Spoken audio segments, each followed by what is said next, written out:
पूछताछ के बाद अरेस्टिंग की है। ये पात्रा चौल जमीन घोटाले के मामले में गिरफ्तारी कर ली गई है। रात 12 बजे संजय राउत को अरेस्ट किया गया। Sanjay Raut MP MLA court में आज पेश किए जाएंगे। मेडिकल के बाद संजय राउत को पेश किया जाएगा। तो कल देर रात उनकी गिरफ्तारी कर ली गई यहाँ पर, और ये कहा गया था कि वो जो ईडी की पूछताछ थी उसमें सहयोग नहीं कर रहे थे, जिसके बाद उनकी गिरफ्तारी हुई है। कई घंटे 17 घंटे पूछताछ चली यहाँ पर। ईडी की तरफ से यहाँ पर उनसे लगातार सवाल पूछे गए। उसके बाद जो है उन्हें रात में 12 बजे जो है वो गिरफ्तार कर लिया गया। आज उन्हें एमपी एमएलए कोर्ट में पेश किया जाएगा। वहां पर मेडिकल के बाद उनको पेशी होगी उनकी। उसके बाद आगे जो है वो ईडी जो है पूछताछ उनसे और तेज करेगी। रात 12 बजे संजय राउत को गिरफ्तार करके एमपी एमएलए कोर्ट में आज पेश किया जाएगा। संजय राउत को पेश किया जाएगा मेडिकल के बाद कोर्ट के सामने। शिवसेना नेता है संजय राउत यहाँ पर। इसी के साथ ईडी की 17 घंटे की पूछताछ के बाद पात्रा चौल जमीन घोटाले के मामले में उनको अरेस्ट कर लिया गया है। तो इससे पहले भी देखिए उनको जुलाई में पूछताछ के लिए बुलाया गया था। एक बार वो ईडी के सामने हालांकि पेश हुए और उसके बाद दो बार से लगातार उन्होंने सत्र चलने का बहाना तो कहीं किसी और बहाने से व्यस्त होने के चलते ईडी के सामने पेश ना होने को लेकर अपनी बातें सामने रखी, कारण सामने रखे, जिसके बाद ईडी का कहना कि उनका सहयोग उस तरीके से ईडी को नहीं मिला जैसा कि उम्मीद थी ईडी को। इसी के चलते उनकी गिरफ्तारी अब की गई है। रात 12 बजे उनको गिरफ्तार कर लिया गया। कल अचानक से ईडी उनके घर सुबह 7 बजे पहुंच गई थी, जब वहां पर उनसे पूछताछ शुरू कर दी गई थी। और लगातार ईडी के सवाल जो है 17 घंटे तक यहाँ पर पूछे गए हैं संजय राउत के साथ। उसके बाद अब जो है उनकी गिरफ्तारी की खबर है। रात 12 बजे उनको गिरफ्तार करके अब आगे कोर्ट के सामने पेश किया जाएगा। तो एमपी एमएलए कोर्ट में आज होगी संजय राउत की पेशी यहाँ पर। उसके बाद ईडी अपने तरीके से यहाँ पर उनको गिरफ्तार करके आगे की पूछताछ जो है वो करेगी हिरासत में लेकर। पात्रा चौल घोटाले को लेकर यहां पर ये आरोप लगे थे संजय राउत पर। पहले जब ईडी की जांच की बात आई तब उन्होंने कहा कि मैं ईडी के सामने पेश नहीं होऊंगा। उसके बाद लगातार फिर कहते हैं मैं सहयोग करूंगा।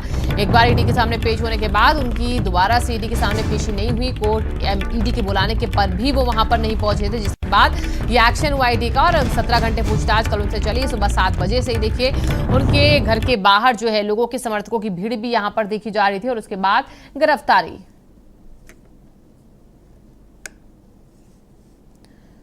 तो ईडी की पूछताछ के बाद गिरफ्तार किए गए हैं संजय राउत। यहाँ पर ईडी आज एमपी एमएलए कोर्ट में उनको पेश करेगी और उसके बाद आगे जो है कार्रवाई जो है वो शुरू होगी। जो पात्रा चौल मामला है उसमें संजय राउत का नाम जुड़ा होने के चलते उनकी गिरफ्तारी कल आधी रात कर दी गई। अब उनको जो है ईडी गिरफ्तार करके आगे मनी लॉन्ड्रिंग के इस पूरे मामले में जो है पूछताछ और तेजी के साथ करेगी। फिलहाल जो उनकी पार्टी के समर्थक हैं वो कल सुबह से उनके घर के बाहर मौजूद थे। यहाँ पर नारेबाजी हो रही थी, बीजेपी पर तमाम आरोप भी मढ़े जा रहे थे। लेकिन इन तमाम आरोपों के बाद अब गिरफ्तारी संजय राउत की हो चुकी है। इसी के साथ ईडी ने अब एमपी एमएलए कोर्ट में पेश करने के बाद उन्हें गिरफ्तार करने के बाद आगे पूछताछ और तेज करेगी। संजय राउत के घर से ईडी ने कहा जा रहा है कि कई लाख रुपए जो हैं 11 लाख से ज्यादा रुपए जो हैं वो भी कल जब्त किए हैं पूछताछ के दौरान। और उसके बाद अब आगे किस तरीके से एक्शन होगा वो देखना होगा। कल रविवार यानी कि कल सुबह 7 बजे से ही ईडी पूछताछ कर रही थी। और स्वाति हमारे संवाददाता जुड़ चुकी हैं ज्यादा जानकारी के साथ इसी खबर पर। स्वाति, गिरफ्तारी देर रात हुई है, 12 बजे का जरा गिरफ्तार कर लिया गया संजय राउत को। आज पेशी होनी है कोर्ट में, तो किस तरीके से ईडी की तलवार संजय राउत के सिर पर आपको नजर आ रही लटकती?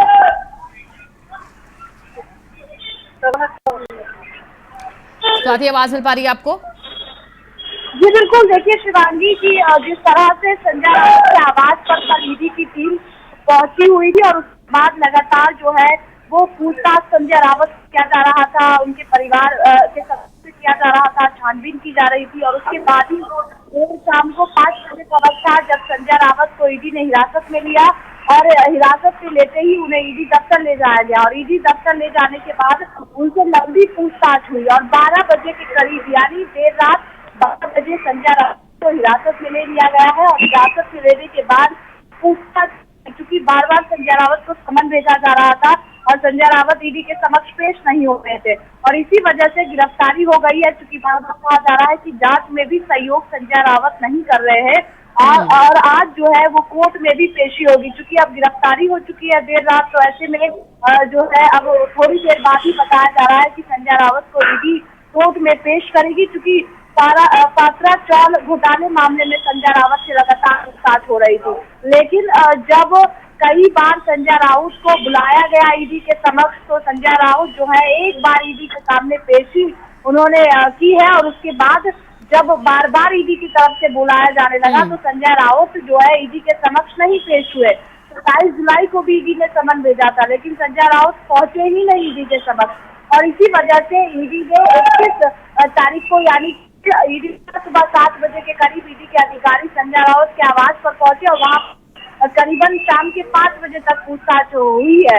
उसके बाद हिरासत में लिया गया और जिसके बाद भी शिवांगी, हम सब ने देखा कि संजय राउत जब अपने आवास से निकल रहे थे तो उनका बॉडी लैंग्वेज बिल्कुल अलग था। हाँ। वो साफ तौर पर अपने प्रशंसकों को बता रहे थे कि डरने की जरूरत नहीं है और जिस तरह से वो जो है सेना के झंडे के साथ निकले हैं और दिखाते हुए, यानी साफ है कि एक तरफ संजय राउत जो लगातार अपने बयानों को लेकर चर्चा में रहते हैं और महाराष्ट्र की जो राजनीतिक पुथल मची हुई थी उसी दौरान संजय राउत को पहला नोटिस भेजा गया था।